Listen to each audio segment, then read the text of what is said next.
Welcome to JH. Today, I'll demonstrate a quick method for drafting emails using ChatGPT so you can save time and effort. I am utilizing a Chrome extension called Voice Control for ChatGPT. If you are interested in setting this up, feel free to check out my dedicated tutorial on that in the channel's GPT playlist. Let's get started with the email. If you have the voice extension active, you can simply speak your request. Otherwise, just type your instructions into the prompt box. Explain exactly what you need the message to convey. For this example, I will ask it to compose a firm email to a colleague. I want to express my frustration about covering their duties during their vacation, but I will make sure to conclude on a positive note.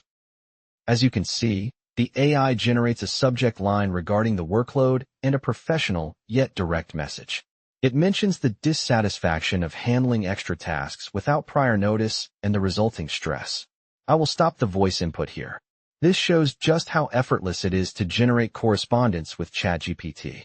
It follows your instructions perfectly every time. Whether you type or use voice commands, it is a huge help. Thanks for tuning in. If this guide helped you, please like the video and subscribe for more. See you next time.